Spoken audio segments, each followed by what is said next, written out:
Okay, hi everyone. Good afternoon. Thank you for coming early. We will be starting in a few minutes. We're just going to give other attendees a chance to join us. Okay, so just hang in there and sit tight, and we're going to begin in a few minutes. Thank you.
Okay, hi again, everyone.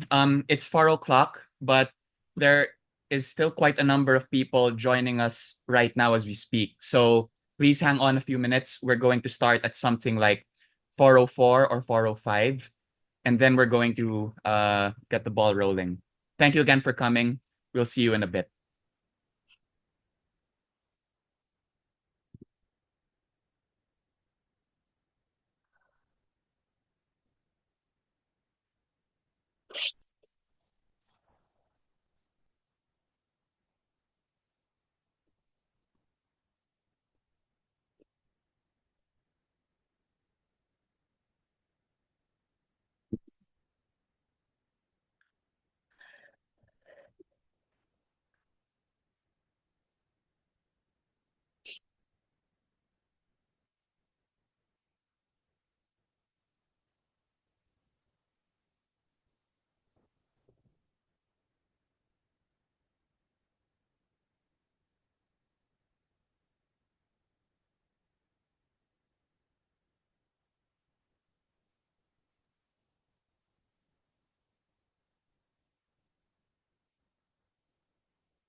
Okay. Hi, everyone. There are still many people coming in, but I think we can start.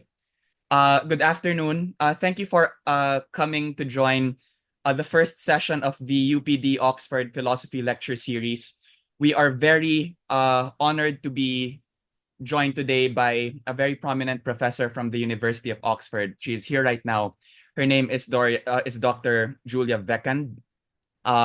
She's here to talk about the question of whether can AI, she's here to talk about the question, can AI driven machines think and feel?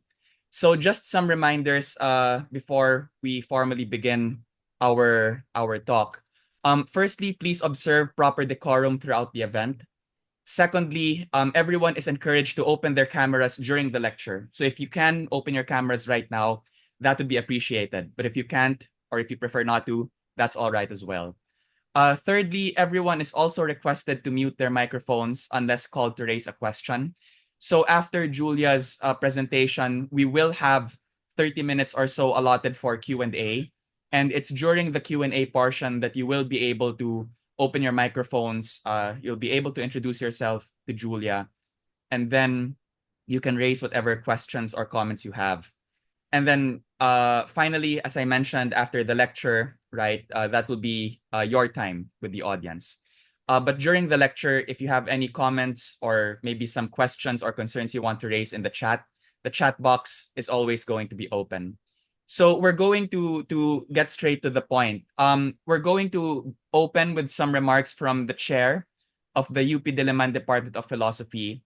We would like to call to the floor Professor Maria Liza Ruth Ocampo. Good afternoon, everyone. Welcome to this event that has been organized since the start of the semester. I am Lisa Ocampo, and I would like to welcome you to the UP Diliman Oxford Lecture Series, which is in line with the mandate of the department to really open horizons of dialogue and exchange, especially in the area of analytic philosophy. And we would like to thank our first professor speaker for today, for this afternoon. In her time zone, in her hemisphere, she's still in the AM mode, no? But we are in the afternoon mode. It's 4 p.m. It's past 4 p.m. In the Philippines, and I would like to thank Professor Julia Weckend, no, who will share with us her her expertise, her studies, and her scholarship in relation to this very relevant and very much pivotal issue right now in philosophy, the one of artificial intelligence. No? And when I looked at her curriculum vitae, she is really into, she's a life, from what I gathered, she's a Leibniz scholar. She's a Leibniz scholar. So very much really into the mathematical aspect, no? And she knows the language, no, of how precisely AI, no, is being harnessed, no, in our lifetime, in our era, no, today, no. So without further ado, no, I would like to welcome, no, Professor Julia Weckend, and And I know that this is going to be an afternoon of a lot of opening up of horizons and insights. And more than anything, she will clear for us, no, the main issues that make AI, no, and make AI so relevant, no, in the sentient world and precisely the machine world. So with that, I give the floor to Dr. Julia Weekend. Well, Okay, thank you so so much. It's a we'll be very generous introducing introduction. Professor Julia first. Um, okay, so before Julia speaks, I did send this through the email thread that we've been blasting out. But Julia was kind enough to prepare a handout for everyone. So I have just dropped it in our chat box just a few seconds ago. So if you can download it to your computer or to your device, that would be great. The handout is going to help you go through the flow for presentation. So you won't have to worry about taking notes. Everything you need to know is going to be right there. Um, okay, so as Professor Ocampo mentioned, we are so happy to have Julia with us here today. As the audience knows, the UP Diliman Department of Philosophy prides itself in being the premier analytic philosophy department in the Philippines.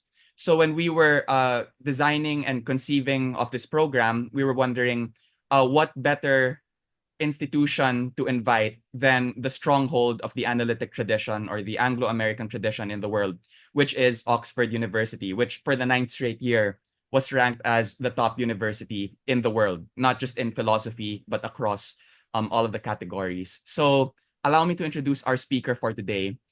Julia has taught at the universities of Southampton and Reading, before joining Oxford University's Department for Continuing Education over a decade ago. Her personal research is in the history of ideas with special interest in the 17th century German philosopher Gottfried Wilhelm Leibniz. She has published papers, transcriptions, and translations, has co-edited 2 volumes on Leibniz, Philosophy and Science of Leibniz, and Leibniz's Legacy and Impact, and co-authored the second edition of the Historical Dictionary of Leibniz's philosophy. So, as you can see, Julia is one of the leading Leibniz scholars in the world. I've personally attended some of her classes. She is fantastic. And I'm very sure that this afternoon will be full of learning for everyone here today. So, without any further ado, it is my absolute pleasure to welcome our guest speaker for today, Professor Julia Weckend from Oxford University. Julia, take it away. Thank you so much. That's very kind of you. Thank you, Henry. And thank you, Professor Campo, for your very generous introductions. I'm delighted to be here. It's an honor for me and a huge pleasure.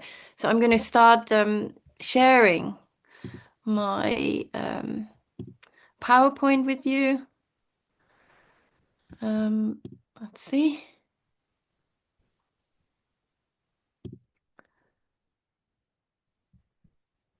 And that should be visible for everyone now, hopefully. Yes, we can see it. Thanks, Oh, Julia. excellent. Lovely. Okay. So let's make a start. So I've been interested in artificial intelligence for a while now. I've given some lectures earlier in February, and I'm writing a course at the moment as well um, to teach AI at Oxford in January. And really, this is a preparation of what I found interesting. Arguments I've came across, I found convincing, and others I didn't so much. So it's a rundown of the not just the previous or the history of artificial intelligence in terms of Turing's conception or conceptualization of AI or computing as such, but also then some contemporary debates that will get us onto a current status. So let me see what I can. Oh. So I wanted to start with, there we go.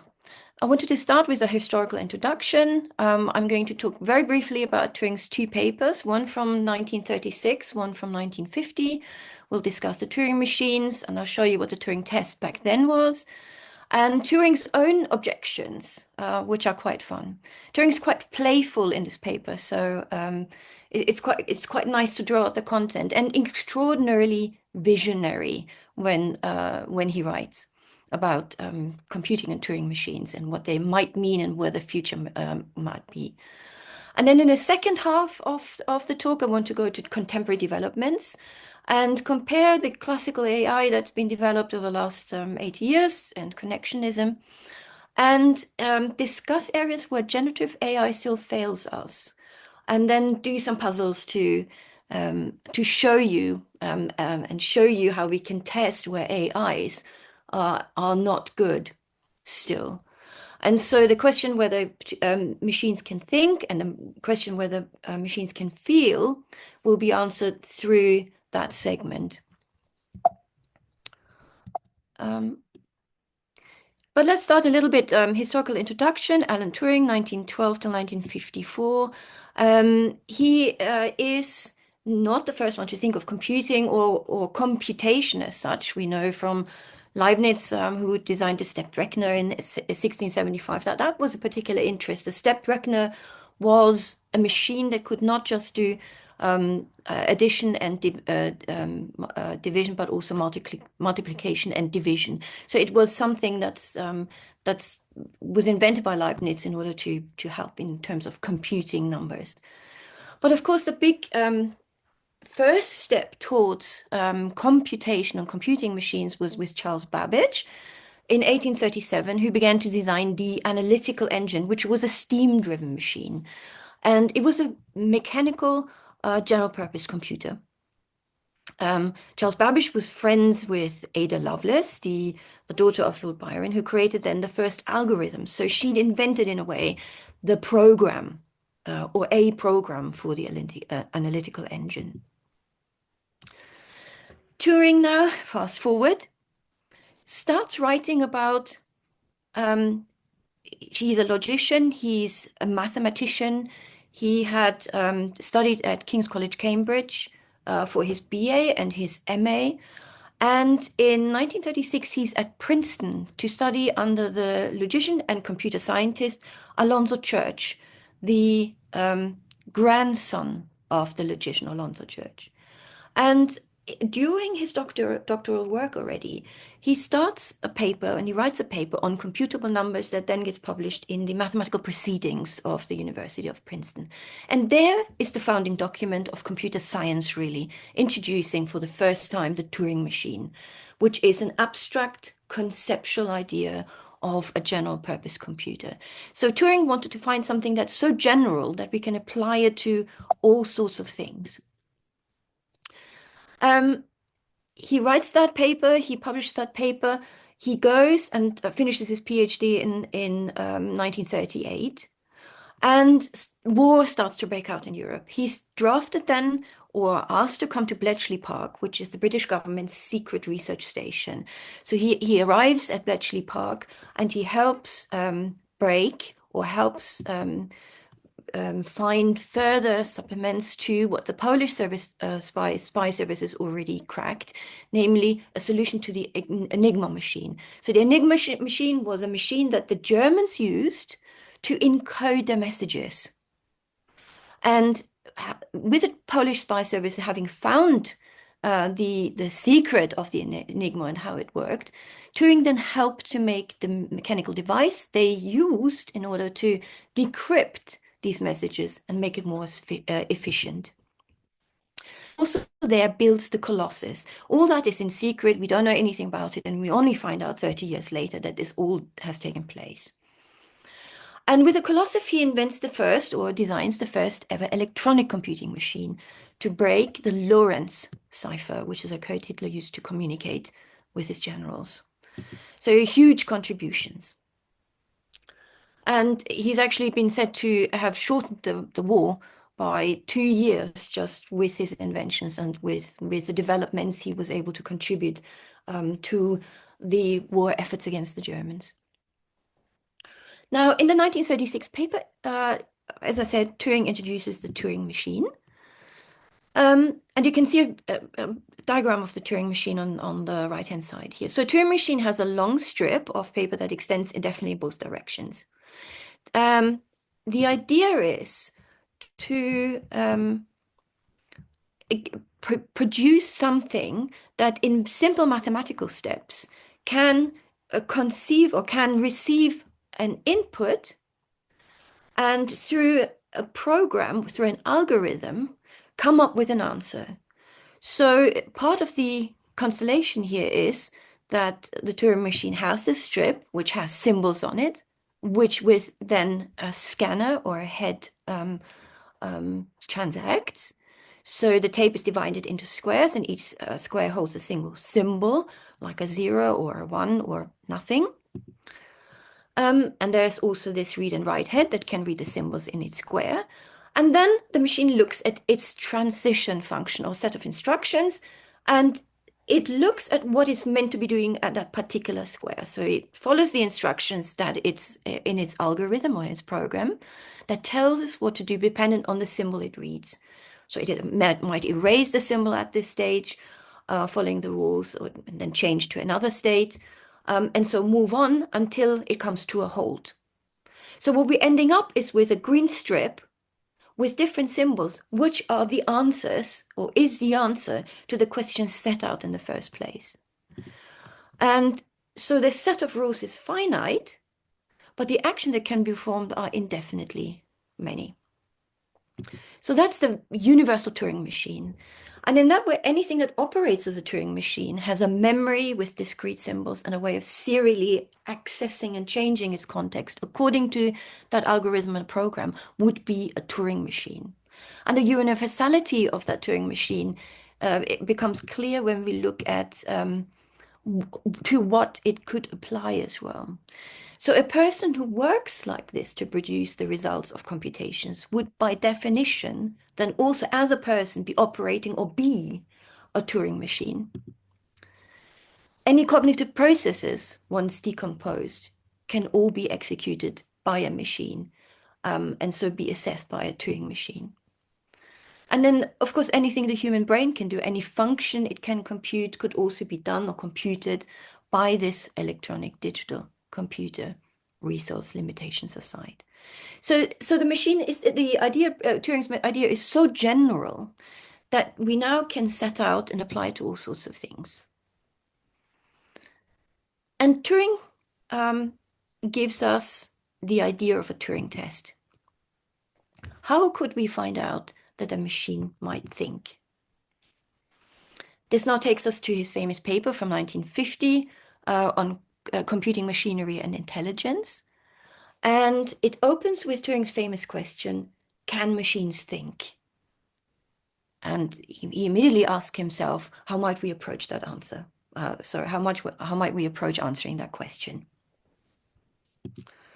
He looks for maybe the use of the words thinking and the use of the words machine. He's doing some sort of empirical philosophy scenario here. He says we might go out into the world and look how people use these words to find an answer. And then we can conduct a Gallup poll, we can conduct a poll and just come to the conclusion according to how many people believe this and how many people believe that about, or imputes this or that into the words thinking and machine and arrive at an answer that way. But he finds that is absurd. What about a definition of thinking? Why not try that? Turing interestingly dismisses that. And what he's not into is looking for, in a way, a metaphysical understanding of thinking and a metaphysical understanding of machine. Because he finds that too difficult to answer. It's futile in a way. It should be replaced, he says, by another more promising question, a question that can render answers. And what does he think is promising, perhaps? Well, to me, it occurs that he is a practical man in sense of wanting to apply the mathematics he's working on or the conceptualizations he's working on in practice. So really what he's aiming for is a kind of engineering account of thinking that can lead to actionable benchmarks in that field.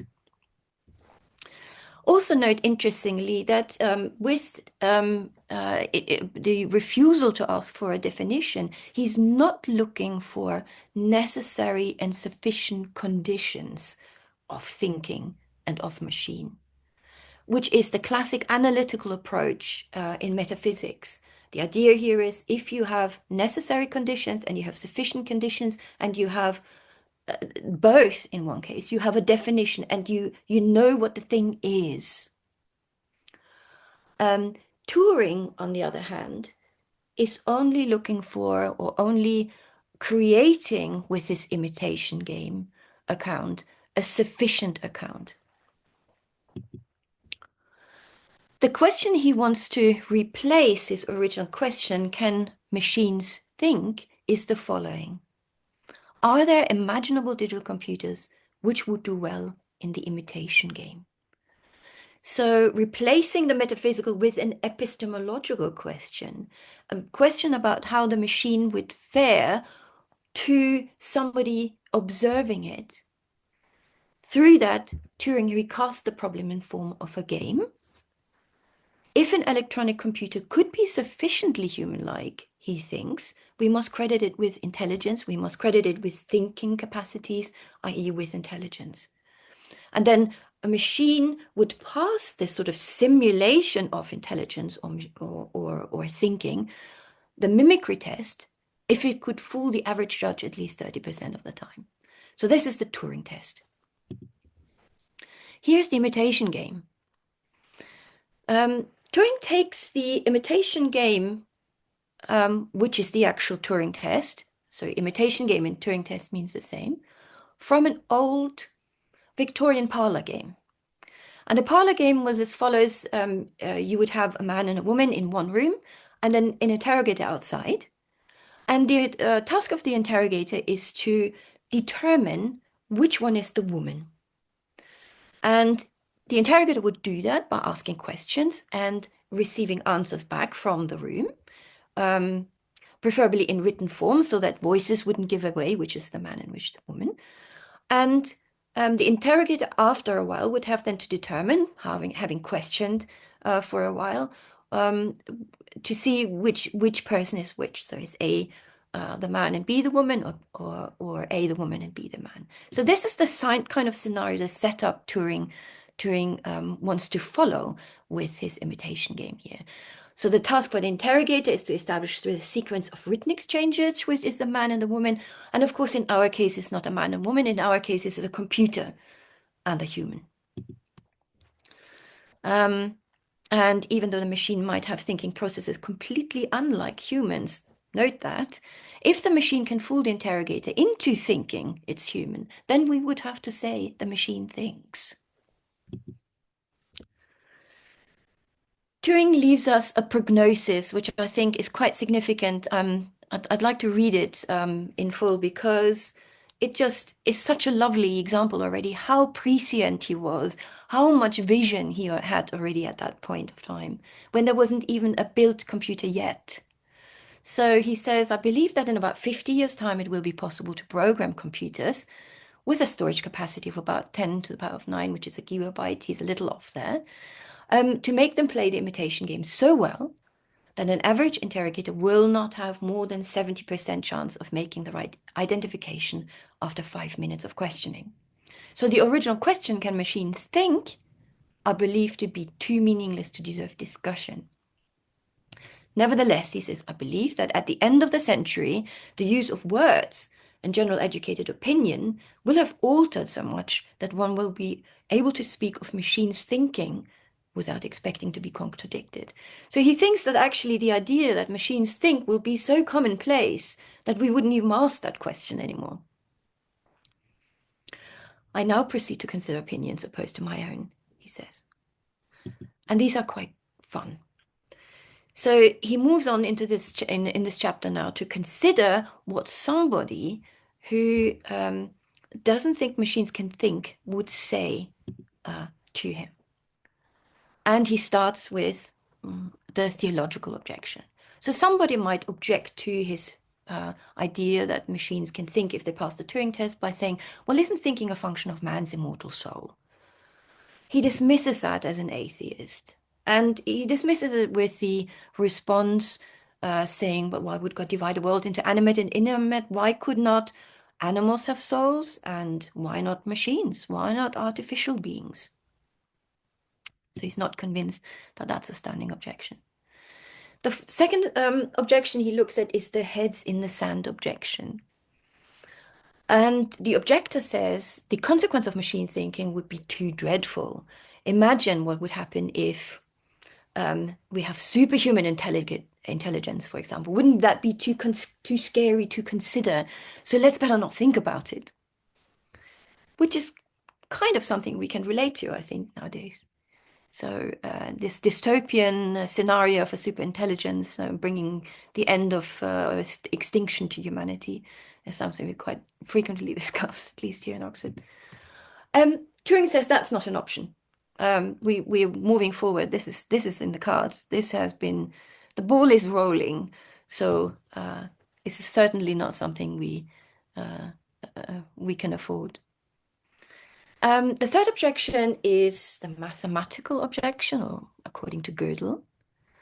Applying Gödel's logical system to digital computers with infinite capacity, the theorem states that there are certain things that such a machine cannot do. So the imitation game will be something a machine might fail or give a wrong answer. And fail in answering no matter how much time we give it. And Turing draws an interesting comparison between humans and machines here. He says, so if the disability of a machine to which the human intellect is also fallible, aren't we using double standards here? We say, we're ever so pleased, he says, there's such an evidence of fallibility on the part of the machine. But as humans, fallibility doesn't rule out intelligence, doesn't it? But does it? Because humans would then also not be intelligent. Humans fail all the time. The fourth objection is important. It's the argument from consciousness. It says something like the Turing test really is too behavioristic. It only looks at output. Shouldn't we look at subjective qualitative experiences inside the machine for whether it can think and is conscious? And the suggestion here is that no machine can feel or have pleasure at its success, or grief, be warmed by flattery, be made miserable by mistakes, and so on. Whatever goes on in the machine, any of these events don't mean anything to the machine. Machines don't have conscious subjective experiences that inform their actions. They are just running through a set program, an algorithm that gives deterministic outputs. Isn't thinking connected with consciousness in that way? Turing says, but if that's the case, then the only way to know whether another human thinks is to be that particular human. So the only way to know whether a machine thinks is to be that machine. And that's certainly not possible. We always operate, he says, as humans on the basis that as long as someone else appears to be conscious, we assume they are conscious. And so if the Turing test arrives at the conclusion, or the interrogator or judge of the Turing test, that this thing is conscious, then we have to assume it's conscious. That's a very interesting objection here. This is also a very nice argument from various disabilities. He says the objector here is kind of moving the goalpost. He says machines will never be able to do X, with X standing for numerous features. We have never come across a machine that does this or that. So nowadays, we've been able to design machines so they can play chess better than humans. But then we kind of moved the goalposts and said, okay, machines can do that, but they're still not intelligent and they're still not thinking. So it's this moving the goalpost here we keep doing. We say machines can't be kind or resourceful or have initiative or a sense of humor. So every X stands for something the machine has not fulfilled, a human might be able to do or is able to do, including be its own subject matter and be creative. That's something really new. Turing's response to this is quite good, I think, because it takes us right into the sort of 21st century. He says, but such a response is based on the principle of scientific induction. Just because we so far haven't seen that the machine is able to do that, we assume that it can't do that, and that's probably very short-sighted. Machines are being improved all the time. In fact, our machine undoubtedly can be its own subject matter, he says. It may be used to help making up its own programs, or to predict the effect of alterations in its own structure. So by observing the results of its own behavior, it can modify its own programs so as to achieve some purpose more effectively. And that's beautiful because it already points us towards neural networking and towards machine improvement. So machines can actually improve themselves. These are possibilities, Turing thinks, of the near future, not utopian dreams. So you will see in a little while that he already distinguishes between a very deterministic machine and a machine that actually has learning capacities.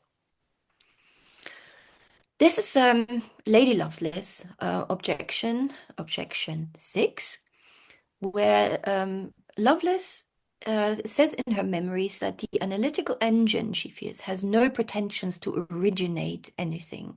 It can do whatever we know how to order it to perform, but no more. So machine can only really do what we put into them. Turing says it should be possible to construct electronic equipment which will think for itself and therefore be able to show some form of creativity or unexpected actions. He replaces in a way that question with, could a machine not take us by surprise? And he says, absolutely, machines can take us by surprise all the time, because simply a system that's sufficiently complex will no longer be one of which we have a solid intuition about how it will behave. And we've seen that with gaming computers and with computers like AlphaGo, who defeated the world champion in Go in 2016, that sometimes AlphaGo would actually come up with a move that surprised everyone. It was not a move a human would necessarily find very intuitive. So perhaps machines just have a different level of originality, something that's not very human-like. The argument from continuity in the nervous system. It seems that our nervous system as a biological system is not a discrete state machine. Our brains are analog systems with continuous neuronal activity. Turing says that's fine, but we can still reduce these discrete machine steps differentially via calculus to make it sufficiently approximate in the analog system, so almost to close that gap, he says. So this is the solution to move from discrete to continuous, or from continuous to discrete, that a discrete setting might be representative of a continuous machine. Then the argument from informality of behavior. Humans do have sets of rules for every humans do not have a set of rules for every conceivable set of circumstances. And to provide rules of conduct to cover every eventuality appears to be impossible. We've seen that with self-driving cars now.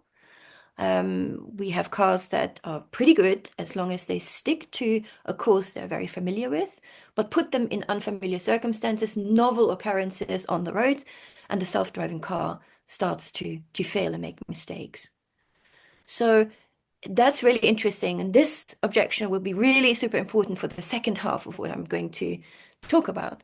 So as humans, the objector says, it's not the case that we just go by rote and memorize everything and look for pattern matching, pattern recognition in order to come to an answer.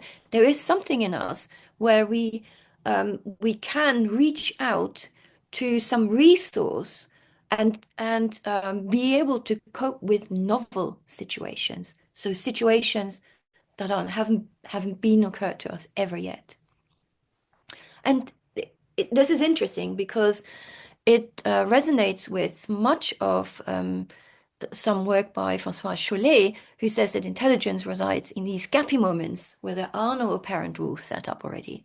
So machines need to be able to do that sort of thing as well, not just go running a program or resorting to some resources where resources that had been memorized.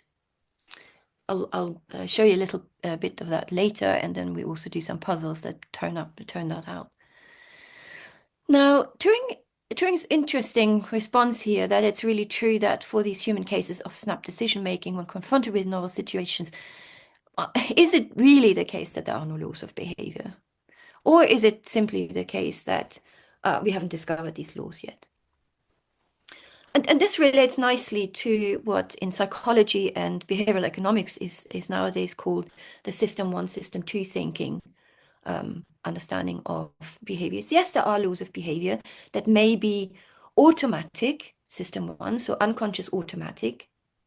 And we know now about more of the mechanisms behind these things, of how these sort of psychological laws lead then to human decision making and action.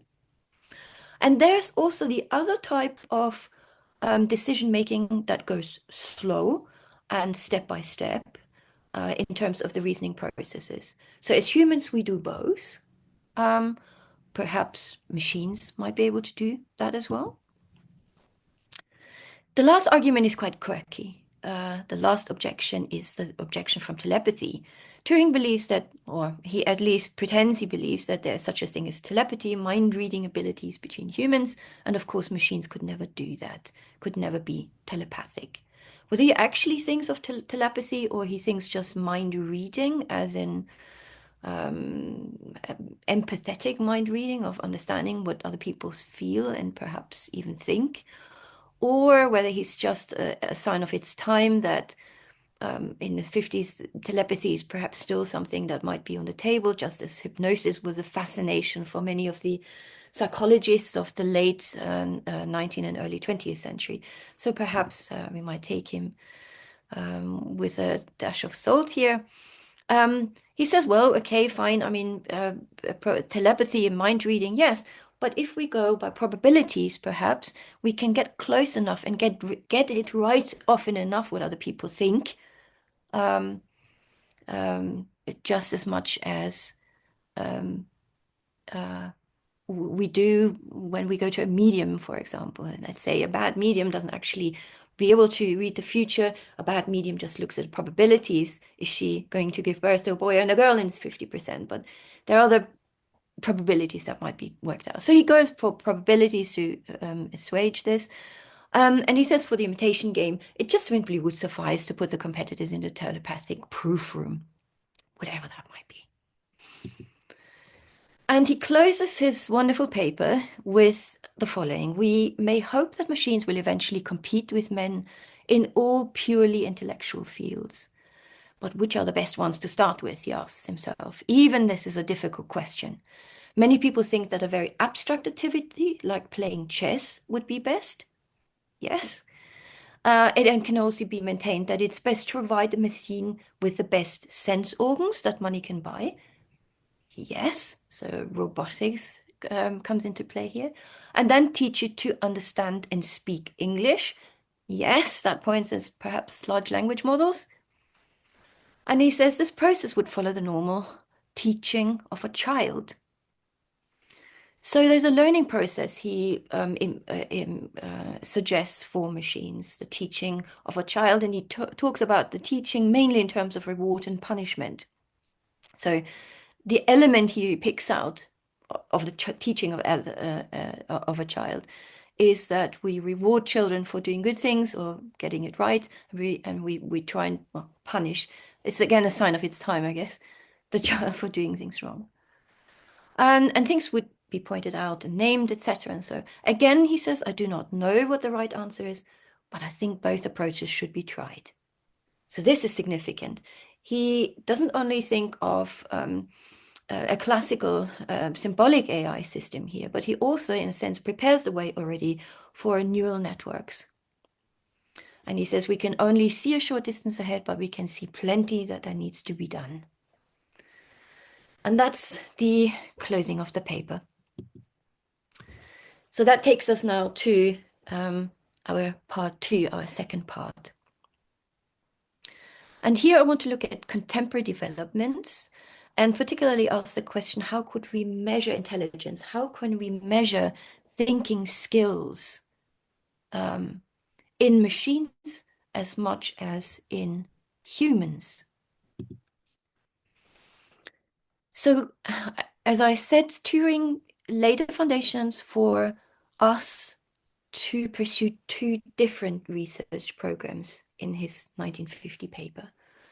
There's classical symbolic AI, a system like Mycin, which is a medical diagnostic engine, would be such a thing. It's completely deterministic. It's asking questions, it's got a set of answers, and it ends up prescribing some medication. So it's a completely deterministic path.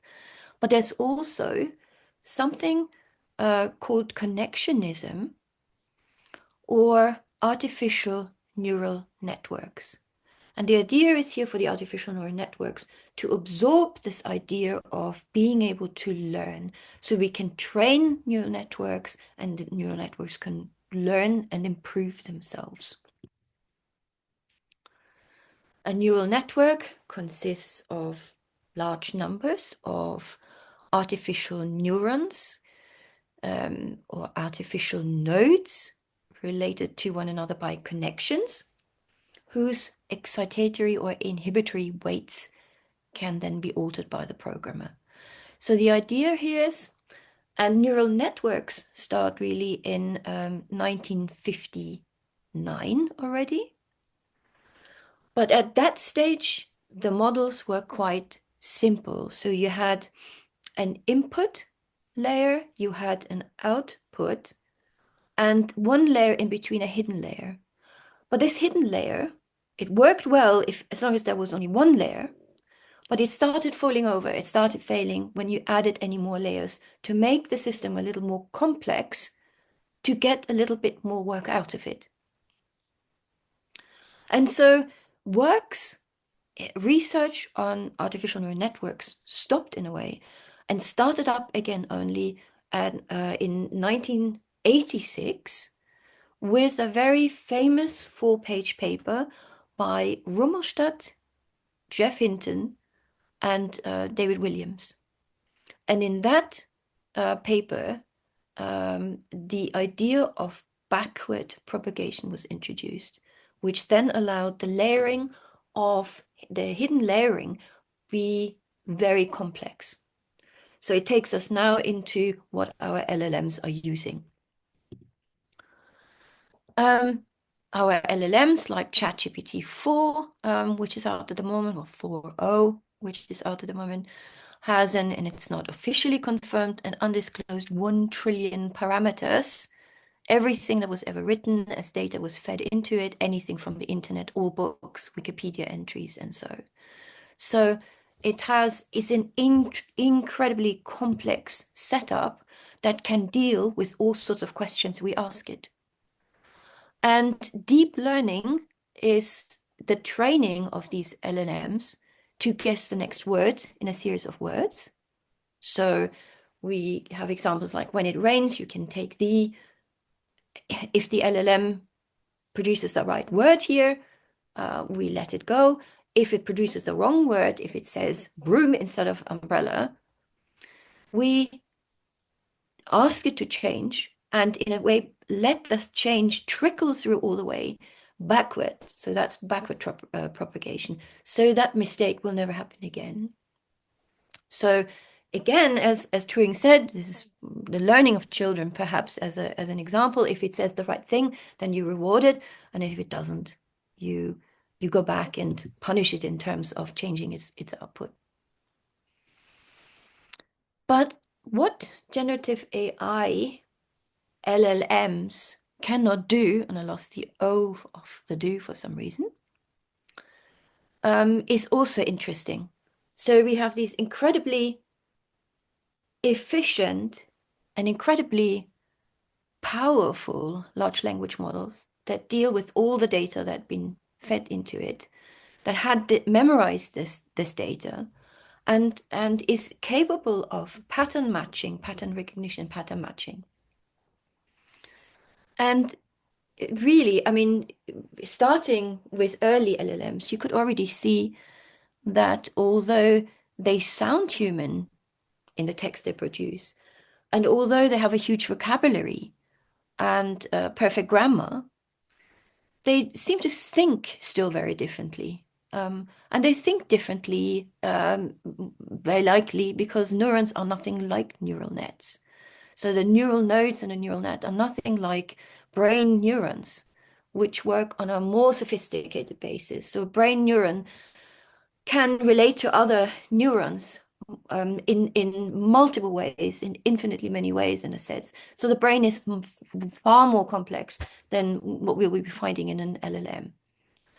And so in a way, almost words we use to describe these LLMs are often misleading or false. We often talk about LLMs understanding, LLMs learning, LLMs being conscious, LLMs thinking. In a way, things that humans do, we then almost tend to project into the machine. But there's still things missing here, and missing because LLMs are not engaged in the world in a causal way as humans are, for example. So LLMs, I claim here, don't have feelings and motivations, or feelings that come from an evolutionary history. And they don't understand word meaning. They don't understand what they're dealing with. There are syntactical processes and syntactical operations according to pattern matching, but there's not a sense of them understanding the meaning behind what they're saying, which is incidentally also Searle's objection. And what the problem here is that, and I want to focus on this more than anything, is that large language models, LLMs, don't have a model of the world. Humans have a model of the world and they act accordingly. And again, very important, they struggle still with degrees of abstraction, with analogy and generalization. And I want to bring in François Chollet's work here. So first, that humans that machines or LLMs, the neural networks today, don't have feelings. My claim here is that humans have cognition that is embodied. Thinking is not just something that happens in the brain or on a dualistic picture in some sort of dualistic sphere. Thinking happens in the body. And this really is a challenge to the computation-based model of cognition. So I would suggest that thinking is neural activity also that involves the brain and involves more. So thinking is embodied for sure, embedded, inactive, and perhaps even extended. For e-cognition is a model of in the philosophy of mind these days, and it's Andy Clark's baby. So it looks like emotions are central to our biology to keep us alive, to give us the motivations to stay alive. So we have emotions like hunger or pain or boredom. We have sensations like something's not quite right, and it prompts us to do something. So that doesn't seem to be anything that's taking place in the machines. And it's really because machines have been trained by us, whereas we have been trained by evolution. Human beings and other organisms have evolved, and the environment is training us to resist entropy. So to stay intact, we are self-organizing organisms And we constantly struggle against entropy, against the dissolution of that organization. And through that, we've been shaped the way we are today. LLMs don't assess and don't evaluate the world through bodies as humans do. They do not have motivations and goals or teleology, not goal-orientated in the same way as humans are. And in fact, LLMs, once we're finished, program it, having it trained and learn what we wanted to learn, once the LLM version is published, it's static now. So we couldn't go back into our LLMs today to change anything, to change an input. What we're doing when we're prompted to say, was my answer good or was my answer good enough? We, in a sense, hand it back to the engineer to change some of the mistakes the machine had done, the machine had failed. So at the point when the LLM is static, when we have a version of the LLM out, at the moment it's ChatGPT 4.0, for example, for ChatGPT, they cannot self-improve then at that point. Secondly, LLMs seem to have human characteristics, to be intelligent and empathetic because they're trained on human discourse, but that doesn't make them such. Simulation of a hurricane or a hurricane trajectory is not weather. So simulation can never give us the actual. So seeming to have these human characteristics or seeming to be intelligent doesn't mean they are intelligent or feeling or empathetic. It's simply that they're responding in particular ways because these are the patterns that have been set up, built on human discourse that shows empathetic behavior amongst humans. So sounding intelligent is not the same as being intelligent, even if they fool humans when we interact with them. So it's in a way a complaint against the Turing test not going far enough.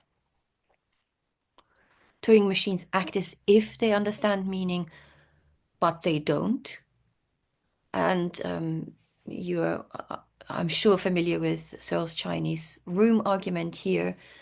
The man in the room who's actually passing along these symbols, which are completely foreign to him, is not understanding or does not understand the meanings of these symbols.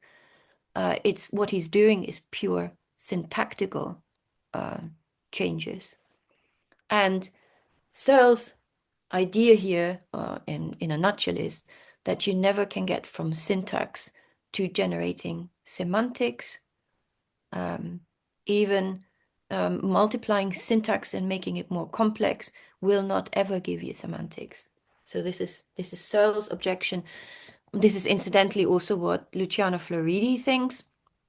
So he's joining Searle in this case. Luciano Floridi is professor of information. He was at Oxford for a long time and is now working out of Yale University. And then equally, LLMs may sound as though they have values, moral values, but they don't. If they have moral values, and LLMs have been given moral values, some are more utilitarian, some are more deontological, value-orientated, because that's what we wanted them to have. So they've been programmed with certain values we want them to have. But again, they sound as though they have values, but these values are not originating from them in a sort of creative sense. So let's come now to the points which I think are quite important. World models and common sense. Human, in some deep and essential way, understand the situation they encounter. No transformer-based architecture really has achieved that. AI struggles still with core common sense knowledge, which builds on our causal embeddedness in the world. And there's no evidence that LLMs visually or conceptually represent the world to themselves. We have situational awareness, which comes from our embeddedness in the world from very early on. We have intuitive, innate knowledge priors, or some of them are innate, some of them need nurture. We have intuitive physics. We have knowledge of objects from causal engagement. When I push this, it moves because I pushed it. We understand how objects behave, that objects do not go in and out of existence, that any hidden part of the object is still part of the object, it's not gone away. And incidentally, these intuitive knowledge priors are Elizabeth Spelke's work, who works out of Harvard. She's famous for these for establishing these knowledge priors with children. We have intuitive biology, knowledge about how living things differ from inanimate things, that a dog maybe is closer in how it perceives the world than a spider, perhaps. We also have expectations about the environment, which includes that there are other agents. And we have intuitive psychology. We have situational awareness. We can sense and predict the feelings of other people, empathically put ourselves in their place. That starts about the sort of year 3, 4 with a child, when it is capable of understanding that what it believes is not necessarily what somebody else believes. This is conceptualized in Dennett's Salian test, and Simon Baron-Cohen has made this very, very popular and very public. So we have environmental adaptability built into us. Humans make predictions through intuitive understanding of the world. And LLMs really, or AI today, lack this intuitive understanding. It's very nicely shown by the so-called Vinograde schema challenge. We have 2 sentences. Sentence A says the trophy did not fit into the suitcase because it was too small. Sentence B says the trophy did not fit into the suitcase because it was too large. As humans, we intuitively understand that in the first instance of the it, the pronoun refers to the suitcase. And in the second versus identical sentence, the it refers to the trophy. And this is something LLMs find really difficult and struggle with. And in a sense, this highlights the human-like understanding requires more than syntactical process. It needs knowledge of the world. It needs context, sometimes a reasoning component to resolve ambiguities. And what LLMs are not great with is mental modeling. So more broadly, forming an as-if personal experience through mental modeling allows us to plan ahead and to, in a way, participate or understand situations in which we do not participate. So we can simulate of what we want to do in the future and then go and do it, or get others to help us do it. So as people comprehend the situational text, they construct simulations to present it perceptually, or in terms of motor and effective content. And these simulations appear central to the representation of meaning. It's the world that puts meaning into our concepts. And this can take place either over universal abstract content, or so simple content, and then more complex content. So we can have abstractions of abstractions. We can have meta abstractions. The formation of mental models depends on certain human abilities, and these are analogy or analogy making, abstraction, and generalization. We enter a world and find that the world is not infinitely novel. There are repetitions and compositions of these atoms of meaning. And so the universe contains many different, but also some very similar things. Now, analogy making depends on finding these common essences between the two things. And therefore, abstraction is the ability to recognize specific concepts and specific situations as instances of a more general category. So what we do is we abstract these atoms of meaning, and we put them aside. We put them aside as templates in a way, as a toolkit to then eventually approach new situations with. there wouldn't be any concepts without analogy making and the ability to abstract. Abstraction indeed starts in early infancy, first with perhaps recognizing the face of a carer, then recognizing emotions already quite early on, whether somebody's happy or sad, understanding greeting rituals, so waving when you're 6 months old, simple concepts between cat or dog. We can, children 18 months old can already differentiate between seeing a cat, even a new cat, a cat that wasn't ever encountered before. And then so the abstraction processes get more and more sophisticated. With 8 years, we understand embarrassing situations, even if these two situations are not at all alike. And then once this network of abstractions are established, they can be applied to make sense of novel situations, so that even entirely new situations can therefore be grasped and interpreted by synthesizing from our toolkit of abstractions and making use of these atoms of meaning, these reusable atoms of meaning. So we might say, therefore, that intelligence is the ability to identify and mine the experiences we have for reusable bits. Abstraction leads then to generalization. They're closely tied. Abstraction is the engine through which we produce generalizations. And we can test this. And I want to do this just briefly, perhaps, because I see we've already into an hour.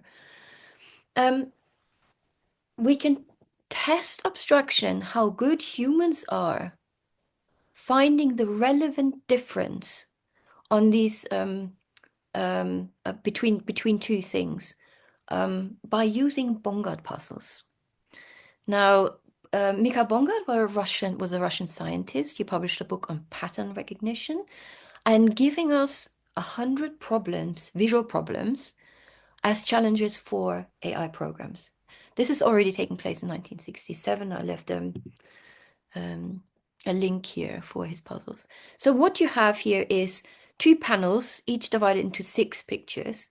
On the left-hand side and on the right-hand side, the left-hand side is different to the right-hand side, and there is a significant difference. So there may be many differences, but there's one significant difference, and humans are really good at spotting that significant difference. And incidentally, Douglas Hofstetter in his Gödel, Escher, Bach in 79 has an appendage of attaching Bongard puzzles to his book here. So let's see the first problem. We probably can very quickly and very easily see. So on the left-hand side, the shapes are not filled in. On the right-hand side, they are filled in. I've put that into ChatGPT 4.0, and it says, yes, outlined on the right and not outlined, not filled in on the left. So when I asked ChatGPT 3.5, it wasn't capable of doing that. That was back in February. I've just pulled all these Bongard problems again into the machine, into the LLM. Now it's capable of saying this much. So it's learned something, but it's probably learned something because it had memorized these and can now find this and recognizes this as a pattern there is. Let's see what it says about the following thing here. So again, quite obvious to humans. I'm sure you can see this easily. One side is large, the other side is little. It says the shapes on the left are generally larger and more defined in structure, occupying more space in their respective squares, perhaps yes, and the right are smaller. Yeah, so that's still pretty good. Now let's go on to the next one. Again, I think very obvious to everyone. Asking ChatGPT 4.0, it says the left shapes tend to be simpler or more angular. The right shapes appear more complex and smooth versions. So no, that's not really a good answer, I think. And from there on, it really starts kind of failing. Here, we have on the left-hand side shapes that are all towards the right wall, and on the other panel all towards the inside. So that's the significant difference. The LLM does not pick that up. We can make, there's hundreds of them, so we can go through this. I'll give you 2 seconds. So it looks like on the right-hand side, it's about 3, something 3. On the left-hand, it's about, on the right, it's about 4. On the left, it's about 3 somethings. It's not picked that up. Let's scroll through. A more difficult one, and I'll just leave that with you now. So it's kind of fun running through these Bongard problems and seeing the level of abstraction, seeing how easy humans cope with it and how LLMs do not cope with it or do not cope with it well yet. So the power to generalize, then, generalization power, can be described as the efficiency with which past information is used to deal with the future. Say all these things are completely new to you. How well do you cope with novel situations? And there's this beautiful paper by François Chollet called On the Measure of Intelligence, where he defines general intelligence. So machines are very good at task-specific intelligence, but not at general intelligence. And he defines it as the ability to effectively acquire new skills in unfamiliar environments. Intelligence is not simply about performing well on known tasks, but in a way, a meta skill. So a genuinely intelligent system, a system that thinks well, in Aristotelian terms, should be able to extrapolate beyond past experiences and solve novel problems. And solve novel problems not by being fed the data so that it recognizes and pattern matches simply and learns by rote, but learns because it generally has a resource available and from abstraction, a toolkit ready to deal with this new situation. There are then two divergent types of intelligence. One is task-specific skills, which is exemplified by our chess machines, and the other, this general learning ability, which is something AI struggle with for all the reasons I've given before. So the idea is to develop tests that cannot be solved via pattern matching by memorizing a solution in advance. And present AI really doesn't cope well with novel problems or unprecedented circumstances, and we know that our LLMs start hallucinating or inventing an answer. Again, hallucinating is sort of anthropocentric or anthropomorphic words. I would be careful here. I've heard somebody say the other day, well, in a way they hallucinate all the time. It's not just hallucinating at the moments when they don't have an answer ready already in store. That's really what they're doing anyway, all the way through. So there's a difference between a static skill, a static type of intelligence, having access to large collections of static programs to solve known problems, and fluid intelligence, being able to synthesize brand new programs or vector functions on the fly to solve problems never seen before. On one hand, we have an operation area that's narrow. On the other hand, we have an operation area where a skill is about any situation, has a broader scope, a higher intelligence and a higher level of generalization. And a nice example here is you might be able to drive a car at a specific course, which is a narrow operational ability. But what you really want is a broad ability that you can take this car to another city or another country where you even might have to drive on the other side of the road. So being able to cope with new situations. And then information efficiency. On one hand, the sort of LLM static skills require data for systems to improve, data to acquire the new skill and the new program. The engineers will go back and improve LLMs again with the next version they come up. But what we really need for intelligence, or want for intelligence, is that information efficiency, getting to an answer with the least amount of information, with a small amount of information. There are many failure cases in AI.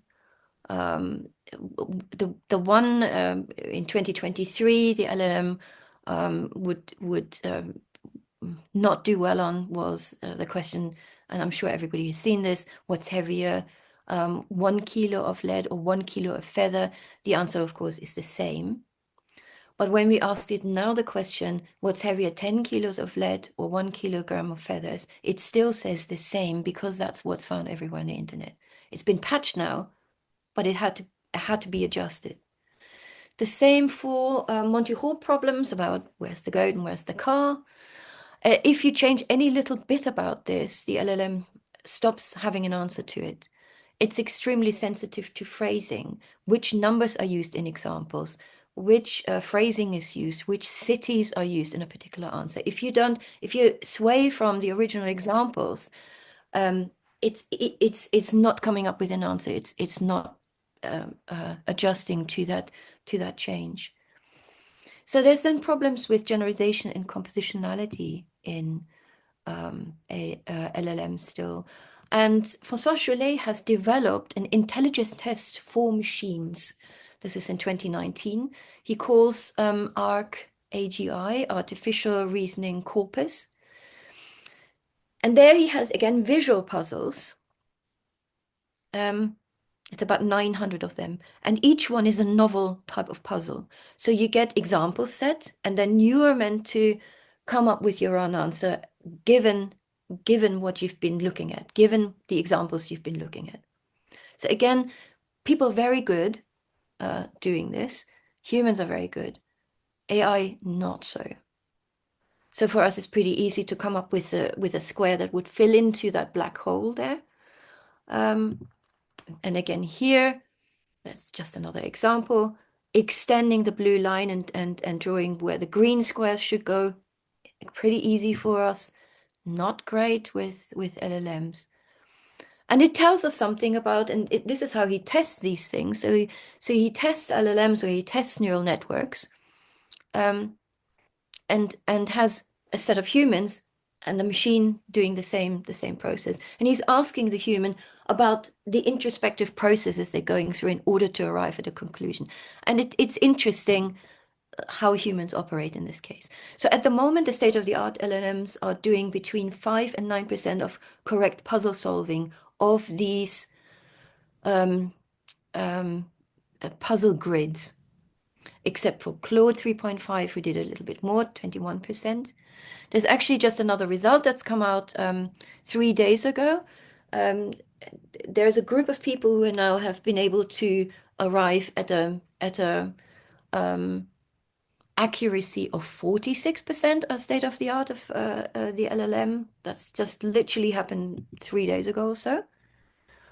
In the meantime, humans solve these puzzles quite easily and always tend to be over 90%. And if you put several humans together, they solve it 100%. So it's interesting because LLMs at the moment don't show a no-zero skill, but the question is whether it's a matter of scaling this up to get better and better and better, or it's a matter of, if performance comes from pure memorization again, then it, in a way, will never reach generality. It will always need human help. And that's because intelligence is dynamic. True intelligence shows in handling unforeseen challenges effectively. So we would need environmental adaptability. We would want skill acquisition and transfer. And an improvement of abstraction and reasoning, so abstract thinking and the ability to generalize and adapt through reasoning, not through pattern recognition alone. That's really key. So I simply owe you now an answer to the question, can machines think and feel? And as you probably heard from my presentation, I would deny the idea that machines can feel. I don't think current machines show any signs of consciousness or having genuine feelings. That's not to say that they might not in the future. So I don't want to rule out that only humans are intelligent and machines could never have a particular intelligence. But I think what needs to happen at the moment is to improve this sort of abstraction thinking and generalization in machines, to bring them up to a point, and also to get them to a level of where they have to causally interact with environments. And that's taking place in terms of robotics, I think, at the moment. So can machines think?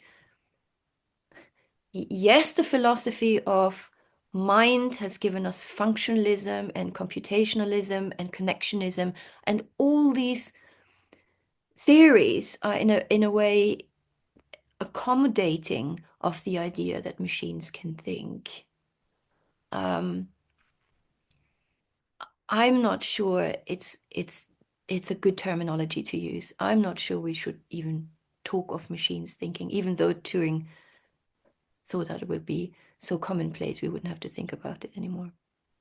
And I guess that's my presentation to you.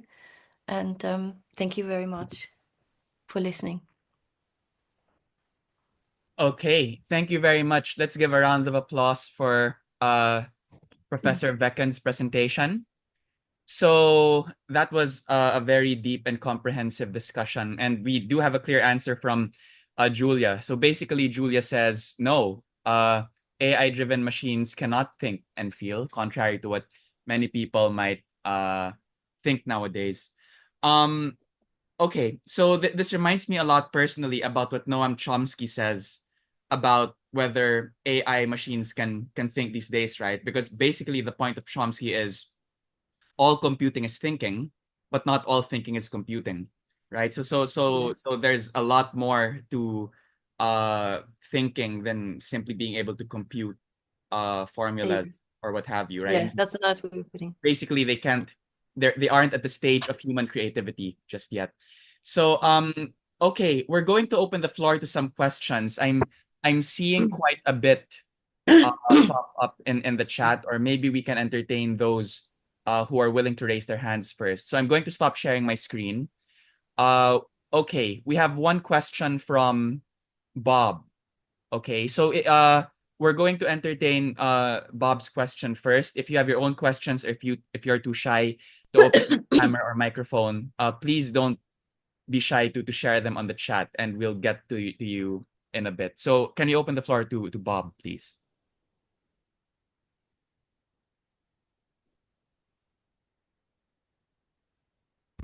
Hi, Dr. Julia. Thank you for the presentation. Hello, Bob. Earlier, you mentioned that LLMs are unlike humans because they rely too much on patterns. The question is, if the problem of free will in humans resolves to some sort of determinism, hard determinism maybe, does this somehow lower the burden for evaluating AI thought? Sorry, say that again. You broke up a little bit. Are you asking about determinism and whether if humans follow deterministic way of thinking that lowers the bar for machines?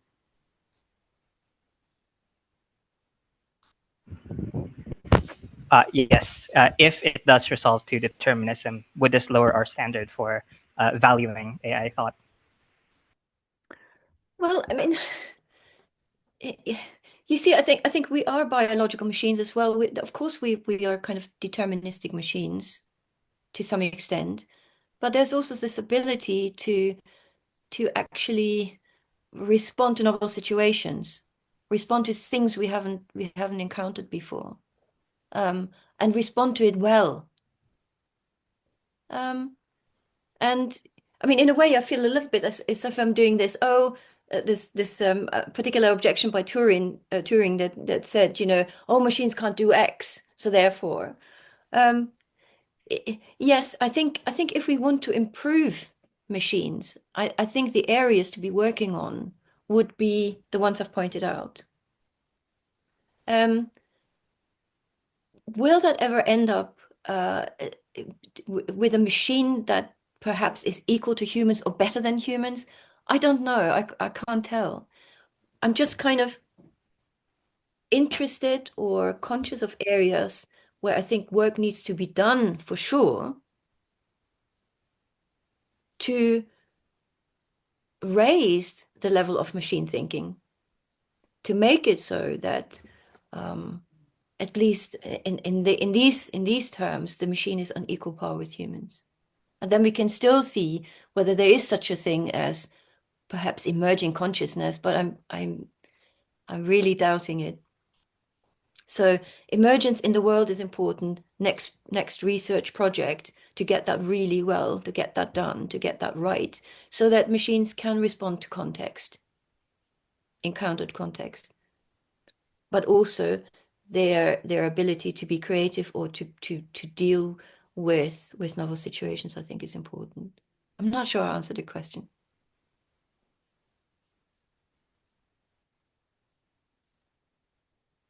Okay, thank you.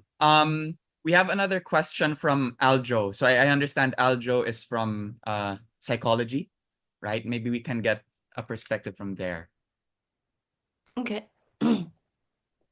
Hello, Dr. Julia. Hello. Hello. Actually, good morning where you are, even though it's already after. It's Thank almost you. evening Yes, it's light now. When Yeah. I got up, it was. Here. The sun's almost setting over here. Yeah. So I'm Aljo. I study psychology at the undergraduate level, but my academic interests are in computers, data science, artificial intelligence. So I was really very interested in your talk. So thank you for your talk. So I've been doing a lot of reading about a particular phenomenon with regards to AI, which is that there seems to be a behavioral anomaly in that people seem to be unwilling to accept AI, even though it's more performant than they are, especially in things like decision making. And I guess what I wanted to ask is, say for example, Turing's vision of an AI that's able to think and feel like humans would be at its maximum, no matter how authentic it is to how humans really do it. Do you think that we as people should strive to accept this AI as a human race? And so it's like, um, so if the anomaly is like the AI is able to actually think and feel, we as people have a tendency to want to not associate with it as much. We're kind of scared of it. We're kind of resistant to it. Do you think we should strive to be more accepting to them? By the way, by extension, especially because of sensationalism and media, should we be afraid of them if they're able to reach that level of being able to copy us? Yeah, it's like, replacement, stuff like that. Anyway, that's my question. Thank you, Dr. Julia. Yes, thank you. Yes, I think we should be accepting. I think we have to accept that machines eventually will come to the point where they're very good and they're better than us in a lot of task specific skills. Yes, I think we have to open up our doors for machines that potentially are just another species of being that's out there. So, and I guess with familiarity, the fear would go away as well. Should we be afraid? Yes. Yes, if we're creating something that's so much better in so many different areas, particularly if that entity, that being doesn't have uh, the right sort of moral constructs or the right understanding that it's not to hurt us, is a little bit of Asimov, so that we can live happily next to one another. I mean, in the literature at the moment, I'm thinking of Bostrom's super intelligence. We're really sort of driven to be scared about this intelligence that would just erase the human species on Earth. Um, um, we'll have to see. We're not there yet, so I think we still have a little bit of time to think that through. But yes, I think we would have created another species potentially, or allowed for another species to develop. If I may Yeah. add to that, there are many ethical implications surrounding AI, which should make us afraid. I think just 2 weeks ago, I read that there was a 14-year-old teenager from Florida who was Mhm. chatting with an AI driven chatbot. The chatbot was Okay. pretending to be the character of Daenerys Targaryen from Game of Thrones. So at first the harms Wow. were minimal, right? He was talking to Daenerys Targaryen chatbot all night. His grades were slipping, but gradually he fell in love, and it reached the point where the chatbot convinced him to commit suicide, which he did, Oh, which is very similar to a case last year. I think a Belgian man in 2023 was convinced by an AI chatbot to commit suicide because the chatbot convinced him that they would be together in the afterlife. So that's what AI can do today. Yes. And the problem is that AI works through language, and if it's in command of language, that's really the danger. It can manipulate, and it can, as it did with this poor child. So yeah. Okay, thank you. It's an old saying, whoever's in control of language, fear that person. So it's what Yuval Harari says as well. The Okay. danger is of LLMs is simply that it works with text, and it starts producing text, and it can tell you anything it wants to. So, or chatbots for that matter. So yes. There is a question in the chat box. We'll take this one first. This one is from Mr. Franklin de Guzman. He's one of the PhD students from our department. So Franklin says, I'll just read it out loud. I remember the movie Bicentennial Man, where for him to be human, he needed to have a human body. Is there a role of the human body composition for us to argue that this argument alone of having a human body will suffice in concluding that an AI cannot think and feel?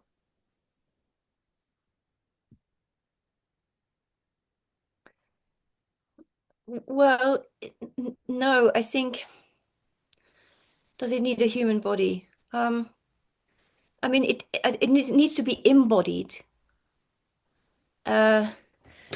Talking some people in robotics, I mean, there's lots of things that can be done in terms of programming a non-biological form of body to have the properties of a human body. So perhaps we can program those into the robotic understanding, the robot itself. So I'm not sure. I don't want to be anthropocentric, so I don't want to say that only humans can do things, and only humans can be intelligent, only humans because they're embodied in the world. But I think because this is the way we understand intelligence, this is the way we judge intelligence. This is the way intelligence is generated in humans. It's kind of necessary to go with our human understanding of what we need to look for. It doesn't require a human body necessarily, I think. Okay, thank you very much. Can we call on Joseph Assis? So Joseph has had his hand raised for a while. Joseph, could you open your camera and ask your question? Okay, Hello, thank you. Dr. Julia. Thank you for the Hello. presentation. It was really, really enjoyable. I think I learned a lot. Oh, good. This I think this question might be maybe a bit obscure, but I think two levels on this question. It was mentioned that in the presentation that LMMS don't have a model of the world. What is being done by researchers to try and gap this void? And then second level on this question, philosophically, do you think that the reward punish system, like the way that they train this model, sort of on incentive, could that be considered as the LMMS's understanding or model of the world, especially how, for example, as young children, we're trained through different iterations, right? You don't touch the stove because it's hot. Could that be considered the model's understanding of the world? Well, I mean, the LLM only knows that children should not touch touch the stove because it will burn them. So, but they don't have an intrinsic understanding what that is all about. It's just dealing with text. So it's difficult to see that they could develop a model of the world unless they're having some sort of causal exchange with the world to understand the world. So that objects are there to be moved around, that the sort of the core knowledge priors are really fundamental to get a grip of the world, to get your expectations set up for the world. And we do this from such an early, well, since from birth onwards, we have sort of innate responses, reflexes, and then we start kind of moving around in the world and pushing and pulling on the world, and the world responds back to us. So I don't know how that could be done for a machine that's completely separated, that's sort of in a vacuum, in a holy grail somewhere, that's not involved in the world. And I think the only way to go there is to attach it to a robot that actually can interact with the world and then can take information from the world. Because otherwise, it's just sort of skimming the surface of what it's being taught by rote, taught by heart, whatever has been plugged in there. So I I'm sort of on Chomsky's and Searle's side. It's just meaning needs to is created or by an exchange with the environment.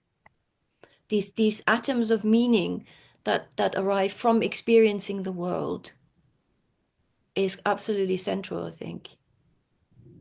Because you end up with a machine that, that can tell you something about the world, but hasn't got a clue what it's saying. So, no, I don't think LLMs have a model of the world yet. Yeah, as Searle says, right? I'm Syntax hedging is my not real response. semantics. Yeah. Okay, thank you for that, Julie and Joseph. Can we call on Jerome? Jerome has also had his hand raised for quite a bit. So okay, for those who will continue to ask questions, we do hope that you can open your video, so we can have more of an engaging interaction. So thank you. Okay, go ahead, Jerome.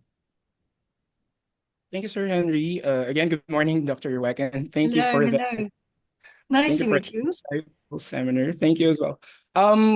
It's this inquiry is more of like something that I observe because I'm a teacher. I teach philosophy in a senior high school, and I recently Meta AI just launched its own Chat GPT sort of feature, and I kind of turned it into an activity for my students. Basically, they ask the prompt is freedom absolute, and AI would answer, Meta AI would answer, and then they sort of go into like a Socratic method to Yes. see if whether they could be able to like find some reevaluation for what AI would answer. But Yes. when they pass their papers, I sort of noticed because they passed it in a different timeline. They didn't pass it on the same deadline. So I realized that those who first or those who initiated the prompt earlier than the others, Meta AI gave a very specific answer wherein it says freedom is not absolute. So it was really specific and then followed by a lot of interjections. And then those who answered it later on, like around 2 days or 4 days after, suddenly AI changed the way it answered. So it sort of says like that question is complicated, and then more recently it says that I'm only programmed for neutral. It's sort of those type of answers. So it kind of like leaned on to me that is it learning? Like, does the Meta AI uses LLMs Well, as a learning thing, and does that somehow sort of push it through to a type of thinking? no, I mean, as far as I understand, it needs to cut. You would.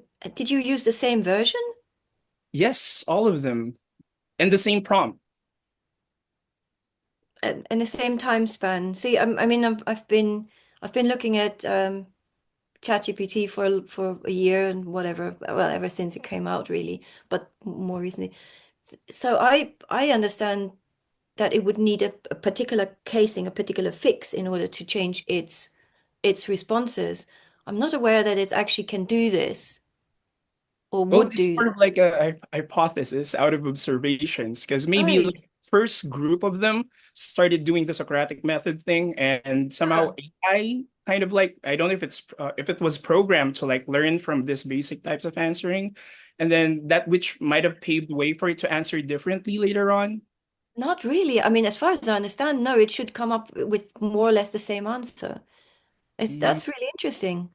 Yeah, it was So actually the thing that it caught me shouldn't my change its head on. response unless it looks at different parameters that for different at different times of entry. I'm not sure it.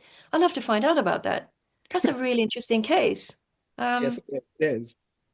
Because I mean, you know, I'm testing these things myself as well. If I put an entry in, you know, it seems to okay. It sometimes the text is slightly different, but it kind of gives the same core message. But in your case, it's actually not giving the same core message. Yes. It's changing this message slightly. Wow. Uh, and this is ChatGPT 4 Oh no, this is Meta AI. I think it's using Meta AI. Lava as I as need to its. look into that. Okay. Wow.